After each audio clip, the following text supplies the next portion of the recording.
영사를 앞뒤서는 이사하겠습니다. 복 있는 사람이 됩시다. 은혜 받읍시다. 다 잘 될 것입니다. 다 지나갈 것입니다. 오늘 사도행전 10장 말씀을 읽었고 사도 베드로를 통해서 고넬료의 집에 오순절 성령 강림 같은 똑같은 사건이 벌어진 이방인의 오순절에 대한 기록이 나와 있습니다. 성경은 중요한 사건이 있으면은 그 사건을 반복 되풀이해서 강조 설명을 합니다. 긴 역사를 통해서 반복되는 이야기들. 성경에 커다란 세 번의 구원의 스토리가 있는데, 한 번은 430년 종살이 세방식인 출애굽 사건, 두 번째는 바벨론 포로 70년에서 이스라엘 백성들을 해방시킨 바벨론 포로 사건, 세 번째는 억만 죄악에서 우리를 구속하신 그리스도 예수의 십자가 사건. 똑같은 사건 세 번씩 반복하는 겁니다. 창세기 1장부터 11장에 가면 성경에 전제, 태고 역사가 나와 있는데, 맨 처음에 나와 있는 사건은 가인과 아벨 앞에 아담과 하와 사건이죠. 그들이 낳은 두 아들 가인과 아벨의 이야기가 있고, 노아의 대홍수가 있고, 바벨탑 사건이 있습니다. 그리고 창세기 12장에 하나님이 성경의 본론으로 믿음의 조상 아브라함을 부르시는데, 부르시기 전에 똑같은 얘기를 네 번이나 하는 거예요. 네 번. 패턴이 있습니다. 첫째 뭐냐? 인간이 죄를 짓는 거예요. 하나님 경고를 하시죠. 죽는다. 반드시 죽는다. 그런데 인간이 그 금령을 어기 죄를 짓습니다. 그러면 죄의 삭은 사망. 그걸 끝내야 되는데 하나님 또 못 끝내요 또. 그래서 또 이제 은혜를 베푸시는 거예요. 다시 한번 또 기회를 주는 거예요. 또 죄를 짓는 거죠. 또 덮어주는 거죠. 이런 식으로 반복이 되는 거예요. 그래서 아담과 하와에게 있어서는 하나님께서 금령을 내리시고 반드시 죽는다 그랬는데 죽이지 못하시고 대신에 짐승을 죽이고 가죽옷을 입혀서 추방시키게 됩니다. 가인이 아벨을 동생을 죽였잖아요. 그러면 정리를 하셔야 되는데 하나님 또 죽이지를 못하시고, 가인이 또 이제 매달리니까 표를 줘가지고 그래 살려주마. 이렇게 또 이제 얻어맞아 죽지 않도록 또 하시고, 노아의 홍수도 마찬가지. 하나님께서 생명 있는 모든 것들을 지었음을 한탄하시고 후회하시고, 특별히 내가 인간 지었음을 한탄한다, 후회한다.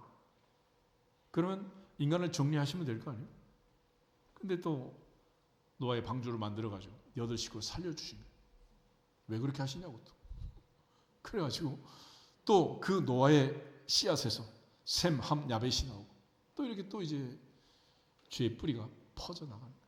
그래서 하나님께서 이렇게 해서는 안 되겠다. 그래가지고 부르신 믿음의 조상, 그가 바로 아브라함이라는 것입니다. 그래서 이제는 하나님께서 인간을 죄만 가지고 형벌대로만 처리해서는 대책이 없다. 그래서 그 은혜에 의하여 믿음으로 말미암아 의롭다함을 얻는, 아브라함이 여호와를 믿으니 이것을 그의 의로 여기시고, 그래서 믿음의 계보를 통해서 하나님의 은혜의 역사를 이루고 있는 것입니다. 그러니까 오늘도 우리가 하나님 앞에서 다시 한번 나를 향하신 하나님의 은혜, 한 번으로 끝나지 않았고 지금도 은혜를 주시고, 하나님 언제까지 은혜를 주시느냐? 십자가 옆에 강도처럼 마지막 순간까지. 할렐루야. 그러므로 망하는 자가 있다면 그는 전적인 그의 책임이지 하나님께 죄를 뒤집어 씌울 수가 없다. 마지막까지, 마지막 순간까지 한평생 강도를 하고 돌아가도 오늘 내가 나와 함께 낙원에 있으리라. 낙원에 있으리라. 그것이 은혜니라. 그것이 은혜니라. 그럼에도 불구하고 우리는 늘 끊임없는 이 율법과 율례에 매달려 살고 있는 거예요. 우리가 이제 누가복음 사도행전의 기록을 보면 계속해서 이제 예수님 승천하시고 오순절에 성령이 임하셨는데, 이 성령이 임하는 과정에서 일어난 이 오순절 사건, 이 사건이 얼마나 중요한가라는 것을 성경은 지금 반복해서 얘기를 하고 있습니다. 가장 중요한 사건이 이제 오순절 사건, 사도행전 2장의 사건인데, 오순절에 성령이 임했습니다. 성령이. 근데 그 성령이 임한 그것으로 끝나지 않고 사도행전 8장을 보면 이제 우리 이미 봤던 것처럼 빌립이 사마리아에 가서 복음을 전했고, 사마리아 사람들이 예수를 믿습니다. 세례도 받습니다.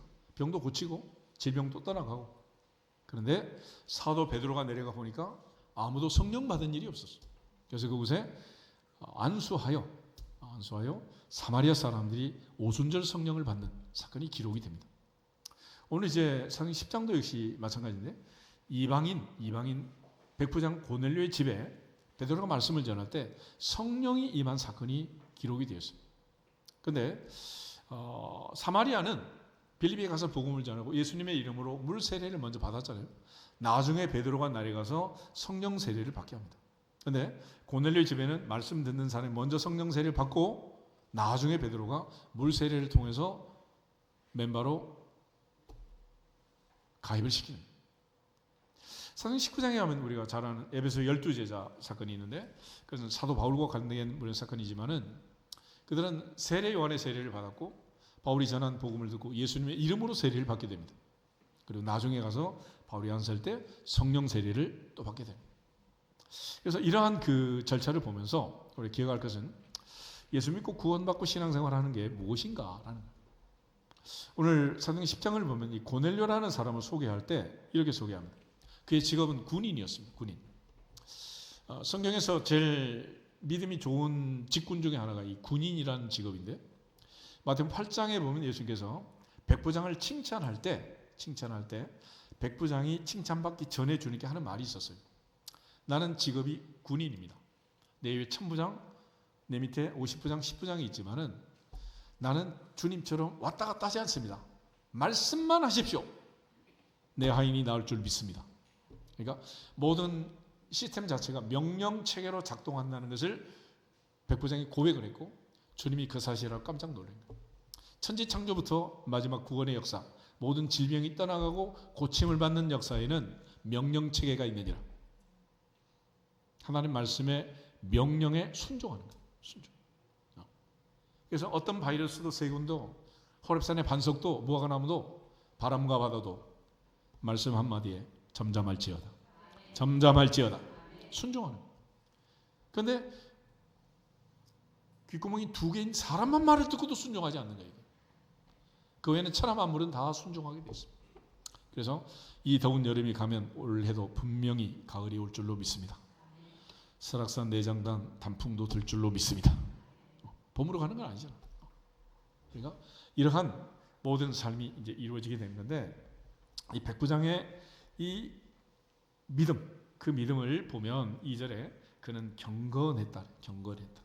그런 완벽한 신자였습니다. 또 온 지방과 더불어 하나님을 경외했다.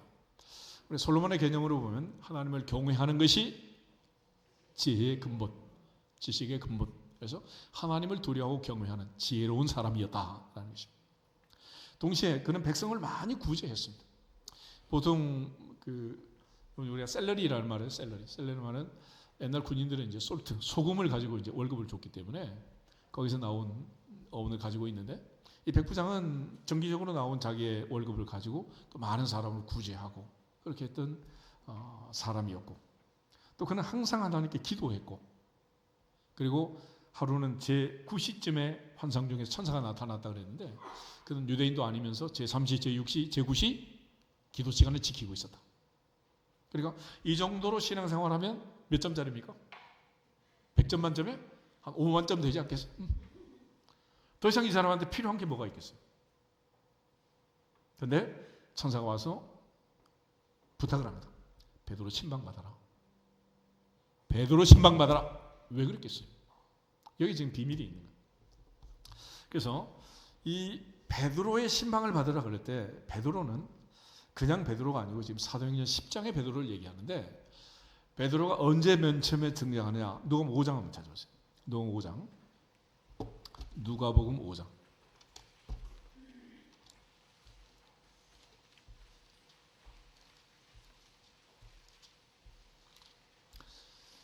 갈릴리 바다에서 주님을 처음 만나게 됩니다. 주님은 갈릴리 호수에서 말씀을 전하셨고 베드로의 배를 강대상으로 삼아 배 띄워라 말씀하시고 배에서 말씀을 전하시고 많은 무리는 바닷가에 앉혔습니다.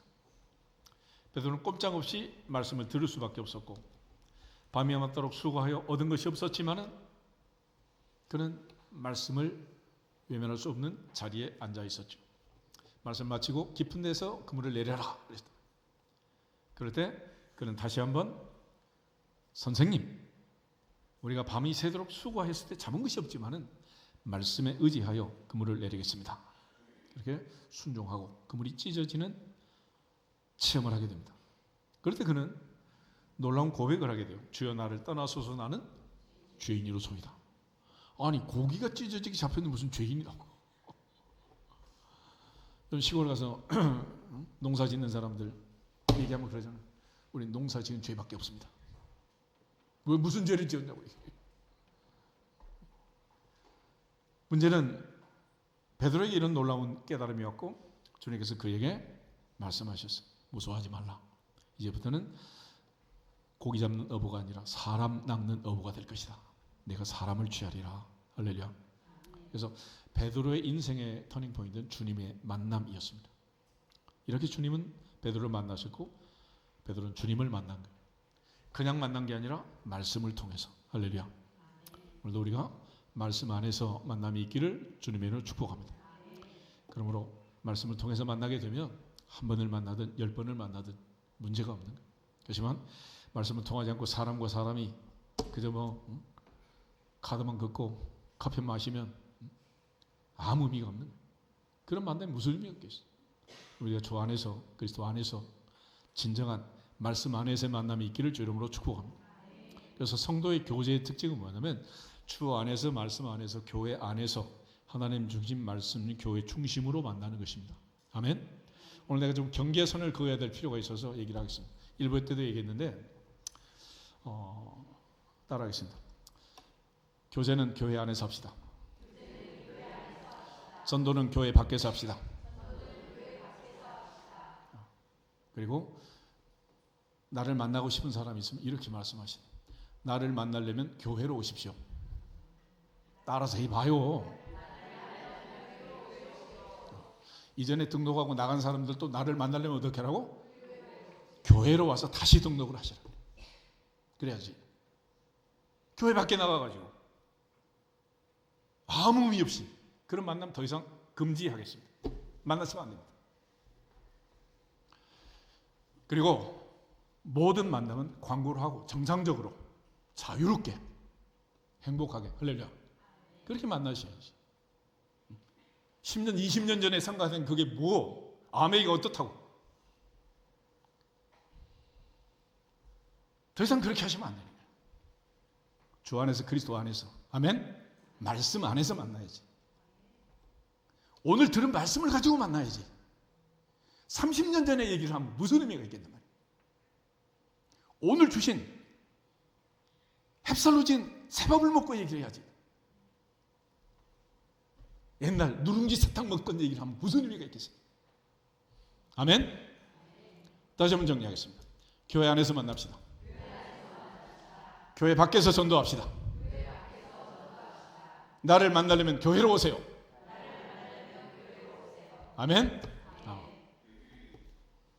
다시는 얘기하지 않겠습니다. 우리 모두가 주 안에서 말씀 안에서 만나야 변화가 있고 터닝 포인트가 되고 전환점이 되고 새 사람이 되는 거예요. 베드로 인생의 전환점은 바로 이것이 전환점이었습니다. 그는 주님을 말씀을 통해 만났고 제 말씀을 신뢰했고 말씀이 체험되었고 말씀이 경험되었고 그는 말씀을 떠나가지 못합니다. 그래서 요한복음 6장에 보면 오병이 기적이 있을 때 많은 사람이 떠나갈 때 베드로에게 묻습니다. 너희도 가려느냐? 그럴 때 베드로 말씀 영생의 말씀이 여기 계신데 우리가 어디로 가오리까?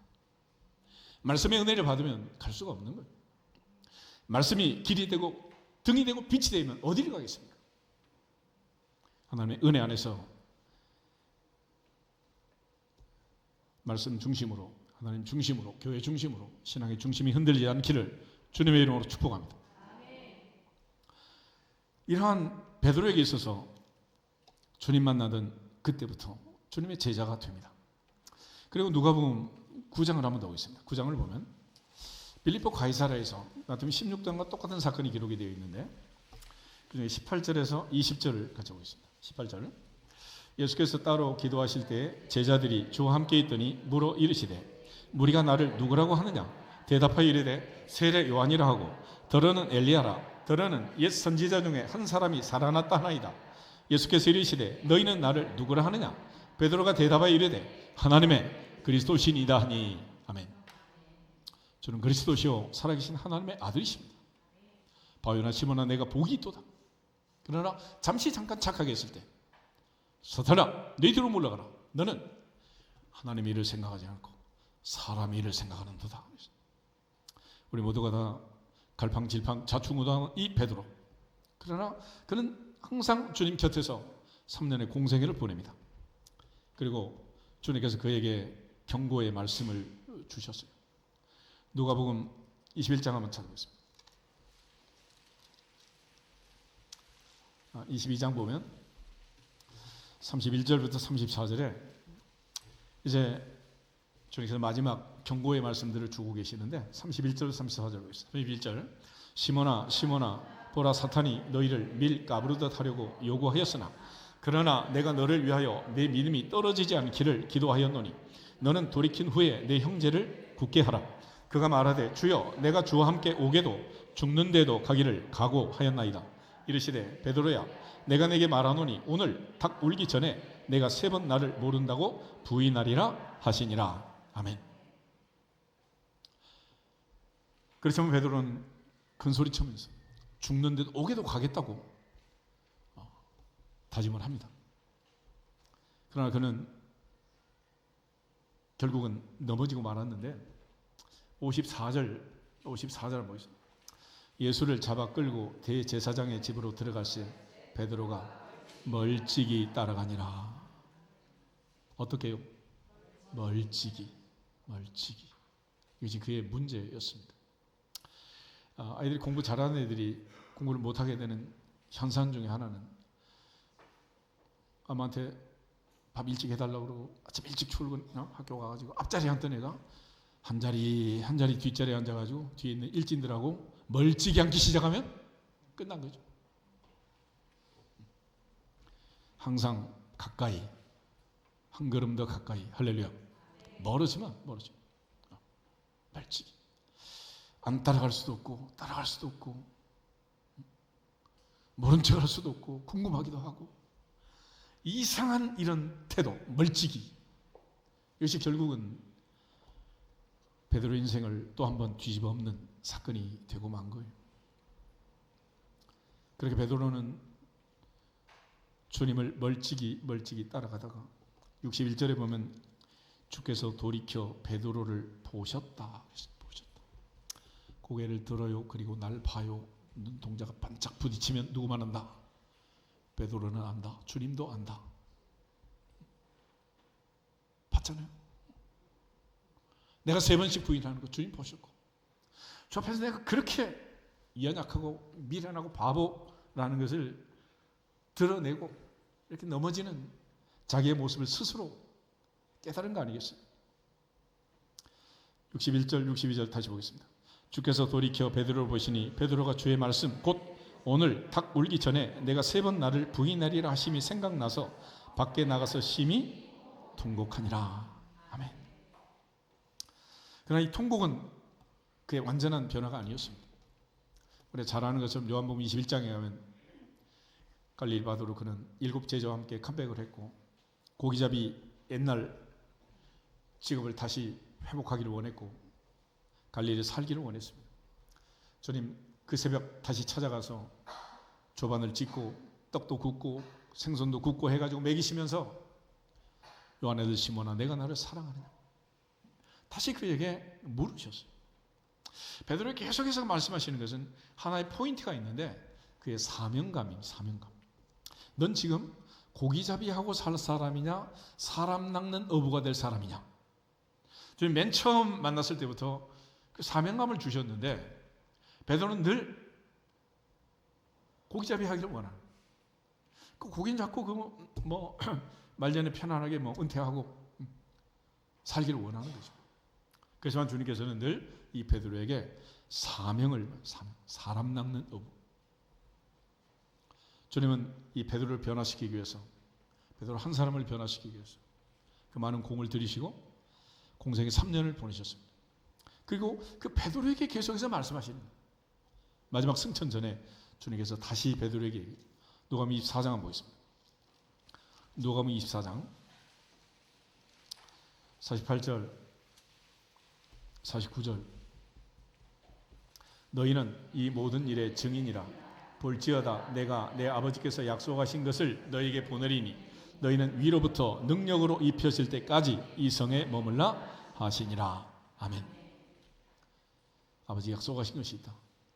증인을 해야 되지만은 그러나 먼저 약속하신 능력을 받아라. 기다려라.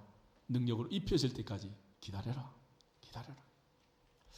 누가복음 다음에 쓴 성경은 사도행전입니다. 의사 누가는 누가복음과 사도행전을 썼는데 그 사이에 이제 요한복음이 삽입되어 들어온 거죠. 사도행전 1장을 한번 보겠습니다. 누가복음 24장 다음에 이제 사도행전 1장인데 1장 4절 5절 예수께서 마지막 승천하기 전에 제자들이 계속해서 말씀하시는 장면이 기록되어 있습니다. 4절 5절 사도와 함께 모이사 그들에게 분부하여 이르시되 예루살렘을 떠나지 말고 내게서 들은 바 아버지께서 약속하신 것을 기다리라. 요한은 물로 세례를 베풀었으나 너희는 몇 날이 못되어 성령으로 세례를 받으리라 하셨느니라. 아멘. 여러분 앞에서는 아버지의 약속하신 것 그렇게 말씀하셨고 오늘도 약속하신 것을 기다려라. 너희는 물로 세례를 받는 것이 아니라 성령으로 세례를 받을 거다. 그러니까 아버지 약속은 성령 세례라는 것을 강조합니다. 그 다음에 7절 8절 보겠습니다. 이르시되 때와 시기는 아버지께서 자기의 권한에 두셨으니 너희가 알 바 아니요 오직 성령이 너희에게 마시면 너희가 권능을 받고 예루살렘과 온 유대와 사마리아와 땅끝까지 이르러 내 증인이 되리라. 아멘. 여러분 8절 오직 성령이 너희에게 마시면 너희가 권능을 받는다. 권능. 약속하신 것은 성령의 세례를 받는 것인데요. 성령의 권능을 받는 것이고 위로부터 능력이 입혀지는 것인데 성경 2장을 보겠습니다. 성경 2장을 보면 2장 오순절날 일어난 현상 중에 4절 보겠습니다. 그들이 다 성령의 충만함을 받고 성령이 말하게 하심을 따라 다른 언어들로 말하기를 시작하니라. 아멘. 그렇게요. 사도행전은 성령 충만함을 받았다. 그렇게 말합니다. 그러니까 아버지의 약속하신 위로부터 능력이 입혀지는 사건, 몇 날이 못되어 성령으로 세례를 받는 사건, 성령이 임하심으로 권능을 받는 사건, 이 모든 것은 성령 충만과 다 같은 사건, 똑같은 사건을 표현을 다르게 하는 거예요. 표현을. 그러니까 다 같은 사건에 대한 설명인데 이 설명 자체가 그때 달라요. 이렇게 됩니다. 그래서 세례라는 말을 쓸 때는 세례는 날마다 받는 게 좋아요? 한 번만 받아도 돼요? 결혼식 날마다 한 번만 하면 돼요? 그러니까 예식은 한 번만 하면 되는 거야. 그러니까 세례라는 말을 쓸 때는 한 번으로 끝나는 것이고 충만이라는 말을 할 때는 한 번 충만하면 돼요? 계속 해야 돼요? 그렇지. 배터리 충전하듯이 계속 하는 거죠. 그런 측면에서 충만 중에 첫 번째 충만을 성령 세례라고 하는 거예요. 그래서 100% 충만한 배터리 상태를 잘 유지하면 1년 지나도 성능이 좋은 거고 배터리 성능이 80% 70% 떨어지면 이제 교체해야 되는 거죠. 그것처럼 우리가 이제 예수님께서 말씀하신 이 성령 충만 특별히 누구한테 받으라? 베드로에게. 베드로. 왜 그랬느냐? 주님께서는 베드로 한 사람을 변화시켜야 이 베드로가 변화돼야 사도행전의 역사가 이루어지고 인류 구원의 역사가 이루어지고 오늘 우리의 구원이 이루어지기 때문에 그렇게 말씀하신 거예요. 그래서 이 베드로가 오순절에 성령을 받고 나서 사도행전 2장을 보면 두 가지 놀라운 변화가 나타나게 됩니다. 그 첫 번째가 뭐냐면 41절 2장 41절 그 말을 받은 사람들은 세례를 받음에 이날의 신도의 수가 3,000이나 다하더라. 아멘. 베드로의 설교를 듣고 세례 받은 사람 3,000명. 결신자가 3,000명이 돼요. 3,000명. 이 놀라운 역사가 베드로의 설교를 통해서 나타나게 된 것입니다. 그런데 또 하나의 능력 사역이 나타났는데 사도행전 3장 6절 응거하면 내게 얻거니와 내게 있는 것으로 내게 주노니 곧 나사렛 예수 그리스도의 이름으로 일어나 걸어라 선포할 때 40년 된 안전맥이라는 치유의 능력 사역이, 성령 사역이 베드로를 통해서 일어나게 된 거예요. 그러니까 이 경험을 했던 이 베드로의 인생에서 보면 내가 예수님 만나고 결심하고 주여 나는 죄인입니다 나를 떠나소서 했을 때 하고, 또 주는 그리스도시요 살아계신 하나님의 아들이십니다 바요나 시몬아 내가 복이 있다 칭찬받았을 때 하고, 또 사람의 일을 생각하다가 사탄아 내 뒤로 물러가라 이럴 때 하고, 또 죽는데 오기도 가겠습니다 결심했지만은 계집동을 따라가다가 주님 면전에서 또 부인했던 이 가슴 아픈 사건하고, 동시에 또 갈릴리 바다에 가가지고 7 제자나 데리고 가가지고 다시 고기 잡다가 붙잡혀가지고 내가 나를 사랑하느냐 다시 고백하고 사명자의 길로 돌아서게 한 그 주님, 승천하기 전에 다시 예루살렘 데려와가지고 기다려라, 약속하신 것을 기다려라, 능력이 입혀질 때까지 기다려라, 권능이 임할 때까지 기다려라. 그래서 성령의 불같은 역사로 그에게 능력이 왔고, 말씀을 전할 때 3,000명, 5,000명의 회개, 질병이 떠나가고 병자가 낫는 기적같은 일이 그에게 임하게 되었을 때 그는 단계별로 내게 임한 성령의 능력을 느꼈을까요? 못 느꼈을까요? 알까요? 모를까요? 그래서 고기도 먹어본 적이 한다고. 상상으로 맛을 보는 것, 진짜 보는 건 같다 다르다. 그게 말이 되겠냐 말이에요. 그래서 베드로가 오늘 사도행전에 보면은 이 사건을 주도한 이유가 있어요. 내가 이런 경험을 했기 때문에, 이런 과정을 거쳤기 때문에, 이 과정에서 진짜 가짜가 분명하게 드러나기 때문에 얘기를 하는 거예요. 사도행전 8장 다시 한번 보겠습니다. 사도행전 8장을 보면 스데반이 순교를 하고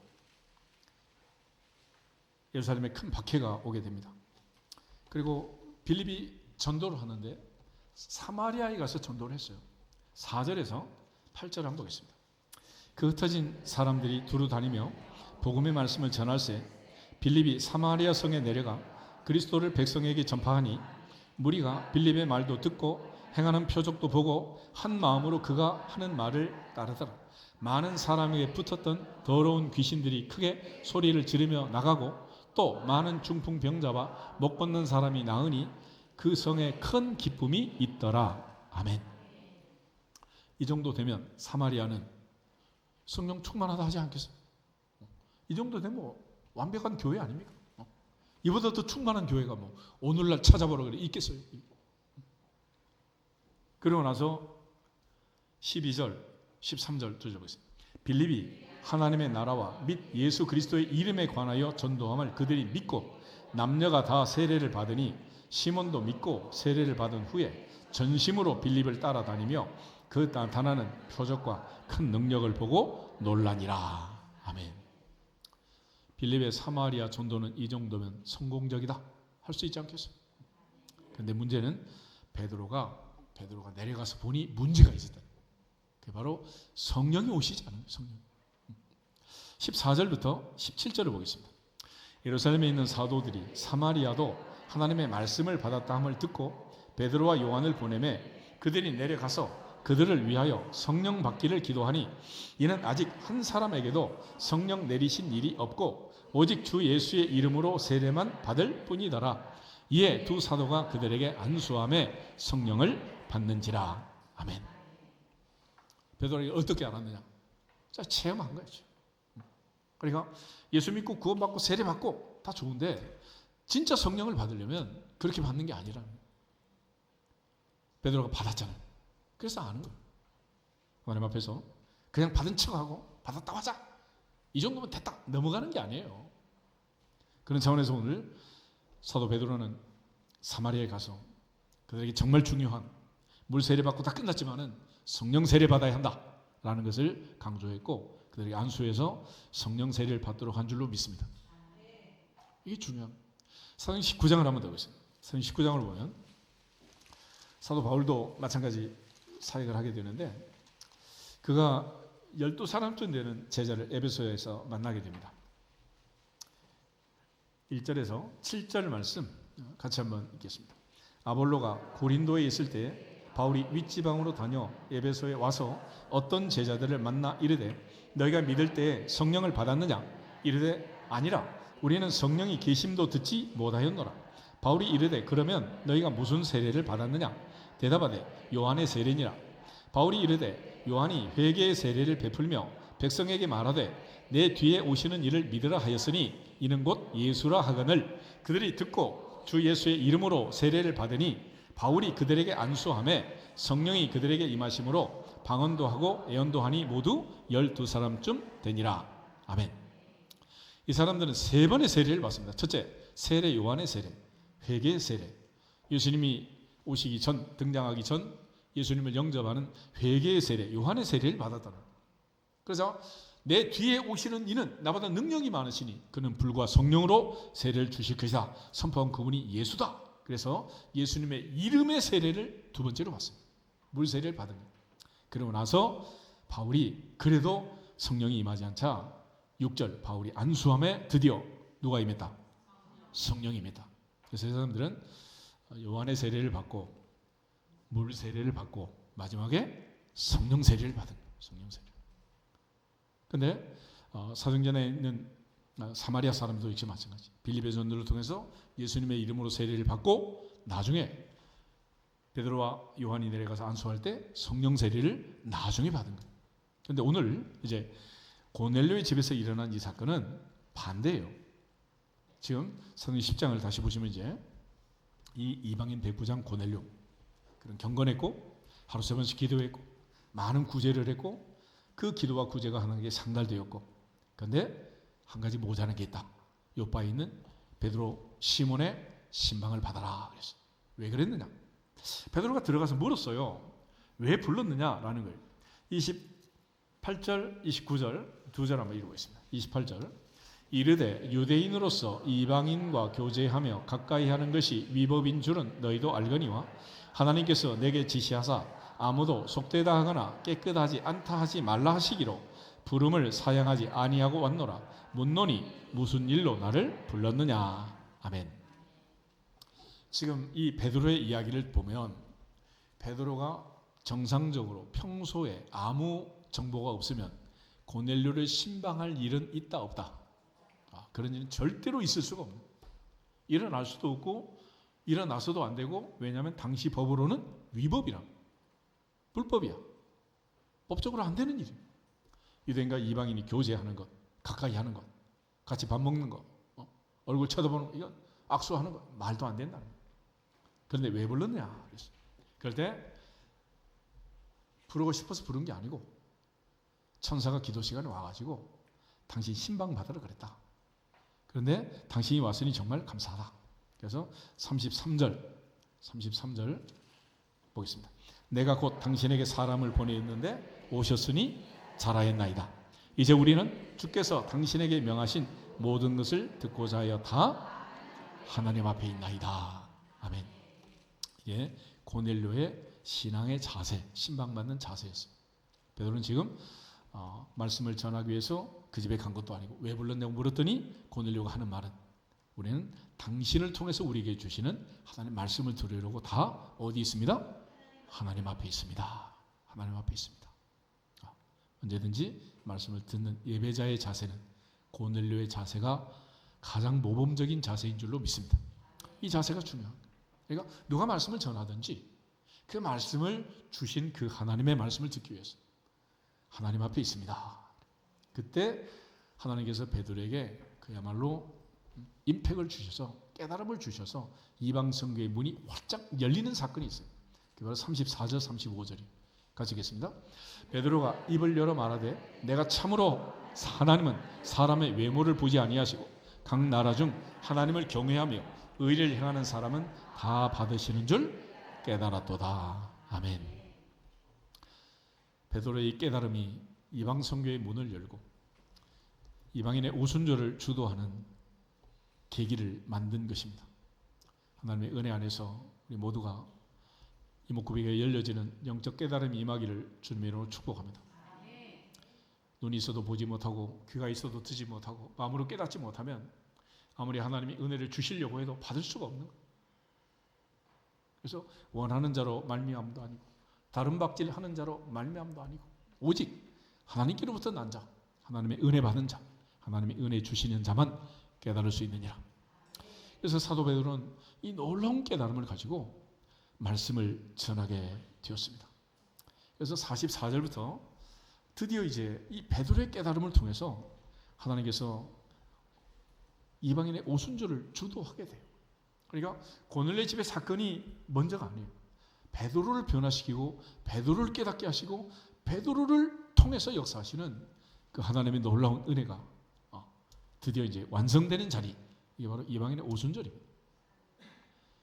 이 베드로를 이렇게 변화시키기 위해서 갈릴리 바다 그 새벽 주님은 베드로를 만나셨고 깊은 곳에 그물을 내려라 말씀하시고 3번씩이나 내가 나를 사랑하느냐 다시 찾아오시고 그에게 다시 사명을 주시고 오순절에 성령의 충만을 주시고 그로 하여금 이 모든 일을 경험하게 하시고 그리고 하나님을 섬기고 주님을 믿는 이 모든 과정에서 예수 믿고 세례받는 물 세례하고 진정으로 성령의 세례를 받고 변화된 마음과 심령과 영혼이 변화되는 성령 세례하고 다르다. 그를 철저하게 처절하게 성경 계속해서 반복해서 강조하고 있는 우리 모두가 다 하나님의 은혜 안에서 성령의 사로잡힌 바 되어서 성령 충만하시기를 주님으로 축복합니다. 44절 다시 보시면 베드로가 이 말을 할 때 성령이 어떤 사람한테 내려오셨습니까? 말씀 듣는 모든 사람. 그래서 성령은 말씀과 함께 역사한다. 성령의 역사는 말씀과 함께 역사하는데 기록된 성경도 역시 마찬가지입니다. 성령의 감동하심을 받은 사람들이 기록한 말씀, 그 말씀은 성령의 감동하심을 받아야 전할 수 있고 깨달을 수 있고 믿어지고 마음에 새기고 실천할 수 있는 줄 믿습니다. 성령은 항상 말씀을 통해서 말씀에 의해서 말씀과 함께 역사하십니다. 단독으로 하지 않습니다. 그래서 항상 하나님의 성령께서는 우리가 말씀을 들을 때 역사하시고 말씀 가운데 역사하시고 그래서 우리가 기도할 때도 너희가 내 안에 가고 내 말이 너희 안에 가면 무엇이든지 원하는 대로 구하라 그리하면 이루리라. 너희가 무엇이 믿고 구한 것은 받은 줄로 믿으라. 그러면 너희에게 그대로 되리라. 예수께서 이처럼 성령이 오셔서 성령의 역사로 이 모든 일이 이루어질 것을 우리에게 약속하셨는데 이 성령 사역, 능력 사역, 하나님의 성령의 능력으로 임한 이 베드로에게 역사하는 이 사역은 단독 사역이 아니고 바로 하나님의 말씀과의 사역이고 이거는 약속이었습니다. 약속. 요한복음 14장을 한번 보겠습니다. 요한복음 14장 12절 13절 마지막 밤에 주님께서 하셨던 약속 지난주에도 한번 읽었었는데 14장 12절 13절 두 절 같이 보겠습니다. 내가 진실로 진실로 너에게 이르노니 나를 믿는 자는 내가 하는 일을 그도 할 것이요 또한 그보다 큰 일도 하리니 이는 내가 아버지께로 감이라. 너희가 내 이름으로 무엇을 구하든지 내가 행하리니 이는 아버지로 하여금 아들로 말미암아 영광을 받으시게 하려 함이라. 아멘. 주님께서 제자들 발을 씻기시고 근심하는 제자들에게 내가 하는 일을 너희도 할 것이고 더 큰 일도 할 거다. 걱정하지 마라. 그런데 이는 왜냐하면 내가 아버지께로 간다. 아버지께로 가는 게 뭐냐? 요한복음 16장 7절 말씀을 보겠습니다. 아버지께로 가는 것이 무엇인지 예수님께서 말씀하신 실상이 있습니다. 7절 한 절만 같이 보겠습니다.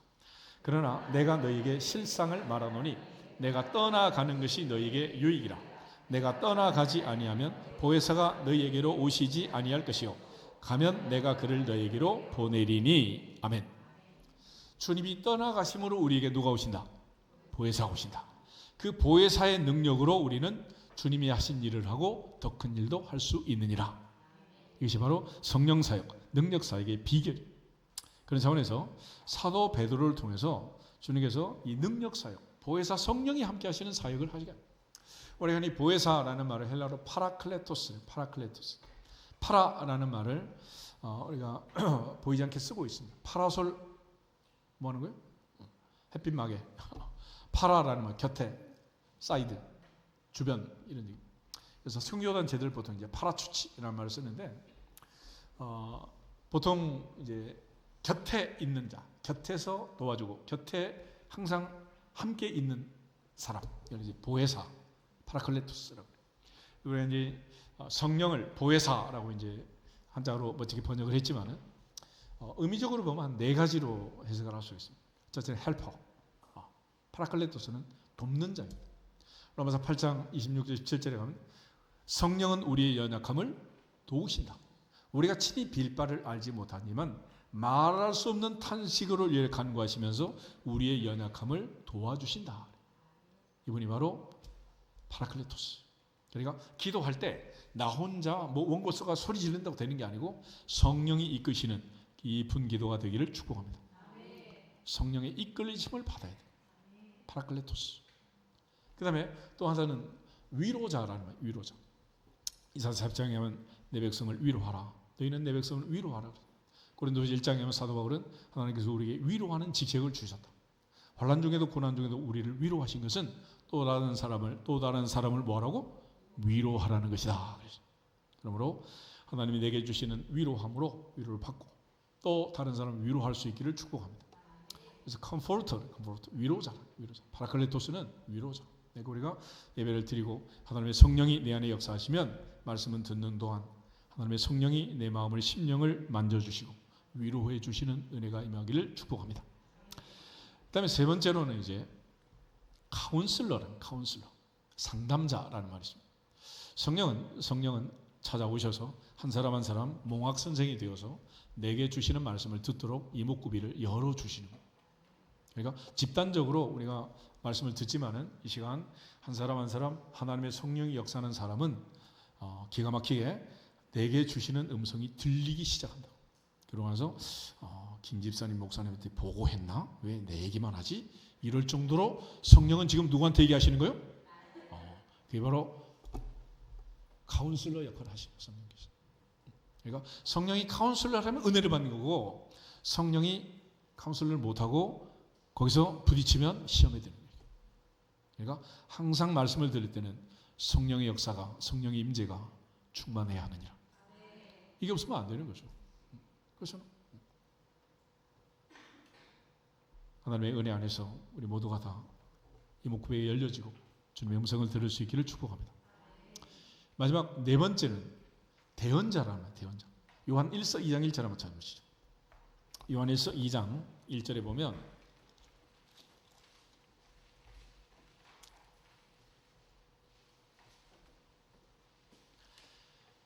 파라클레토스라는 말이 대언자라고 되어 있습니다. 나의 자녀들아, 내가 이것을 너희에게 쓰면 너희로 죄를 범하지 않게 하려 함이라. 만일 누가 죄를 범하여도 아버지 앞에서 우리에게 대언자가 있으니 곧 의로우신 예수 그리스도시라. 아멘. 그 일반 대언자, 밑에 보면 뭐라고 되어 있어요? 또는 보혜사 그랬잖아요. 보혜사. 성경 밑에 봐요. 각주 볼 줄 몰라요? 논문 안 써봤어요? 어쨌거나 하여튼 이 파라클레토스라는 말은 대언자라는 말인데 로마서 8장 34절에 가면 지금도 하나님 보좌 우편에서 우리를 간구하시는 분은 누구다? 예수님이다. 예수님. 그래서 예수님은 보혜사이고 성령은 다른 보혜사라고 해요. 내가 가면 누가 온다? 다른 보혜사가 온다는 거예요. 그분이 바로 파라클레토스, 성령 하나님이다 라는 뜻이에요. 그런 차원에서 이제 사도 베드로는 그러한 성령의 역사를 약속을 받았고 성령의 역사가 체험하고 역사하는 것을 강조하고 가르치고 느끼고 현장을 점검하고 그렇게 하면서 지금 고넬레 집에 찾아오게 된 거예요. 그래서 말씀을 전할 때 말씀 듣는 모든 사람에게 성령이 내려오심을 체험하게 됩니다. 이게 바로 오순절 사건이었습니다. 그래서 오순절날 갑자기 불처럼 바람처럼 성령이 임했는데 보통 유대인들의 이제 기도 자세는 두 손 높이 들고 서서 막 기도를 합니다. 앉아 있는 자세는 주로 이제 말씀을 듣는 자세입니다. 말씀을 듣는 자들에게 사도행 2장에서 성령 충만이 임했던 것처럼 고넬레 집에 역시 말씀 듣는 사람들에게 이제 성령이 오셨는데 진짜로 임한 또 하나의 증인들이 있었어요. 45절에 보면 베드로와 함께 예루살렘에 내려온 할례받은 유대인 신자들이 있었어요. 오순절에 성령 받았던 바로 그 사람들이 자기들에게 똑같이 역사했던 성령이 고넬료의 집에 임한 거를 목도한 거예요. 목도. 현장에서. 그래서 깜짝 놀랐다. 왜 놀랐느냐? 할례 받았는데 할례 받지 않는 이방인들도 어떻게 성령 받냐? 그래서 놀랬다는 거예요. 그리고 46절 방언을 말하며 하나님 높임을 들었다. 그러므로 성령 충만의 가장 강력한 증거는 하나님을 높이는 것입니다. 전능자를 높이시고 주 안에서 사랑하고 하나님께 영광을 돌릴지어다. 더 이상 자기 자랑하는 교만과 어리석음이 아니라 이제는 오직 하나님께 영광을 돌리고 하나님의 주권적 선택과 은혜에 대해 감사, 자족하면서 하나님만 높이시는 우리 모두가 되기를 주님의 축복합니다. 여기에 대해서 이제 베드로가 성령 세례 이미 받았으니 물 세례 안 주면 되겠느냐? 그래서 물 세례를 주게 됩니다. 그래서 고넬료 집 가족들은 성령 세례를 먼저 받고 물 세례를 나중에 받았어요. 나중에. 대부분 경우는 이제 물 세례 받고 나중에 성령 세례 받은 경우가 많은데 이 경우에는 성령 세례를 먼저 받고 나중에 물 세례를 받은 물 세례. 그러니까 오늘 우리가 신앙생활하는 패턴도 역시 마찬가지입니다. 어떤 사람은 성령 세례 먼저 받을 수 있고 나중에 뭐 물 세례 받을 수도 있고 반대로 이제 물 세례 받고 나중에 성령 세례 받을 수도 있고 그렇지만 중요한 것은 하나만 받으면 된다 안 되나? 둘 다 받아야 돼. 할렐루야. 인사하겠습니다. 둘 다 받읍시다. 둘 다 받읍시다. 하나 받으면 안 되는 거예요. 둘 다 받읍시다. 그래서 교회 안에서는 이제 우리가 제도적으로 멤버십을 주고 하기 위해서 제도적인 물 세례를 성부와 성자와 성령의 이름으로 세례를 주고 교회법에서 다 주는 거예요. 그건.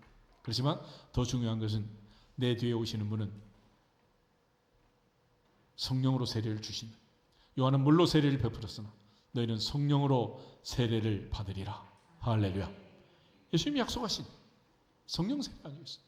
그런 차원에서 우리 모두가 다 고넬료 집 사람들처럼 성령 충만하기를 주 이름으로 축복합니다. 마지막으로 이 사건에서 우리가 배워야 할 게 있는데 사도행 10장 48절 보겠습니다. 48절 명하여 예수 그리스도의 이름으로 세례를 베풀라 하니라. 그들이 베드로에게 며칠 더 머물기를 청하니라. 아멘. 여기에 이제 가장 중요한 신앙생활의 신비 미스터리가 하나 들어 있습니다. 그게 뭐냐면 지금 고넬료의 집 사람들이 몇 사람인지 알 수 없지만은 영적으로 보면 신생아가 지금 40명, 50명 지금 탄생했단 말이에요. 아이가 태어난 가장 강력한 증거는 뭐가 있어야 돼요? 울음소리가 있어야지. 아니 이 동네 애가 태어났던데 밤새 애가 안 울어. 어떻게 된 거예요? 죽었지 뭐. 끝났지 뭐. 디엔드야. 영적으로도 마찬가지. 영적 출생이 이루어졌다면 이 많은 영아들이 영적으로 살아났다면 젖 달라고 밥 달라고 아우성을 쳐야 될 거 아니에요. 이게 당연한 거 아니겠어요? 그래서 베드로에게 며칠 더 머물기를 청한 거예요. 뭐 하려고? 밥 달라고, 젖 달라고. 밥으로 하지 않고 젖으로 먹이기 위해서 그런 거예요. 시편 42편 한번 보겠습니다. 시편 42편 1절.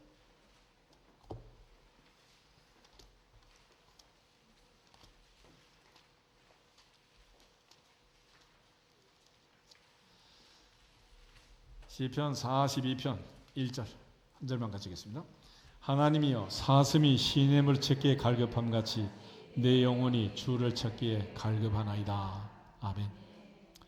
영혼이 살아나면 영적 출생을 하면 영적으로 이목구비가 열려지고 영적 탄생이 이루어지면 당연히 마땅히 사슴이 시냇물을 찾기에 갈급함 같은 영적 갈망, 영적 갈급함 당연히 이 갈망함이 찾아올 수밖에 없다.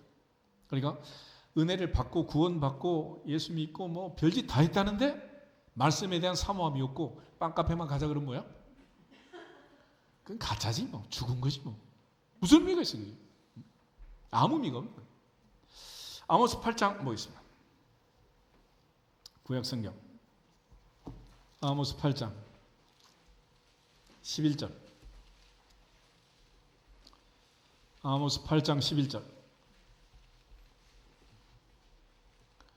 아모스 8장 11절 한 절 보겠습니다. 주 여호와의 말씀이니라. 보라 날이 이를지라 내가 기근을 땅에 보내리니 양식이 없어 주림이 아니며 물이 없어 가람이 아니요 여호와의 말씀을 듣지 못한 기갈이라. 아멘. 우리 마음 심령은 영혼은 말씀을 들어야 소생하게 되고 말씀에 대한 사모함과 갈급함이 있는. 그래서 고넬료는 베드로에게 며칠 더 머물도록 강청하고 요청을 한 거예요. 하나님의 은혜 안에서 말씀에 대한 사모함과 갈급함이 조백하는 날까지 충만하기를 주 이름으로 축복합니다. 궁극적으로 말씀을 통해서 말씀을 듣고 자라가야 되지 않겠어요? 바울의 1차, 2차, 3차 로마 전도 여행을 통해서 깨달은 가장 중요한 진리 중에 하나는 믿음은 어디서 나온다? 들음에서 나온다. 들음에서. 듣지도 않은 이를 어찌 믿으리요? 믿지도 않은 이를 어찌 부르리요? 그렇지만 누구든지 믿음으로 주의 이름을 부르는 자는 구원을 받으리라. 구원을 받으리라. 진정으로 믿고 구원을 받는 자가 부르는 자. 오늘 하나님의 보호자 앞에서 이 갈급함이 충만하기를 축복합니다. 사도행전 16장 한번 더 읽고 기도하겠습니다. 루디아를 만났을 때 사도 바울이 복음을 전하고 세례를 베풀게 됩니다. 그때 루디아의 반응 역시 고넬료와 똑같은 반응을 해요. 14절, 15절, 사도행전 16장 14절. 두아디라시에 있는 자색 옷감 장사로서 하나님을 섬기는 루디아라 하는 한 여자가 말을 듣고 있을 때에 주께서 그 마음을 열어 바울의 말을 따르게 하신지라. 그와 그 집이 다 세례를 받고 우리에게 청하여 이르되 만일 나를 주 믿는 자로 알거든 내 집에 들어와 유하라 하고 강권하여 머물게 하니라. 아멘. 강권하여 머물게 하니라. 자색 옷감으로 뭐 양복 지어줄로 그런 거 아니고 말씀들을 말씀. 할렐루야. 오늘 우리 모두가 고넬료처럼 루디아처럼 목마른 사슴처럼 말씀에 대한 갈급함과 사모함으로 무더위를 날리고 성령 충만함으로 가을을 맞이하는 성령의 열매 맺는 주인공들이 되시기를 주님의 이름으로 축복합니다. 다 같이 주 예수 그리스도 이름으로 승리할지어다. 먼저 선포하고 있습니다. 주 예수 그리스도 이름으로 승리할지어다. 승리할지어다. 승리할지어다.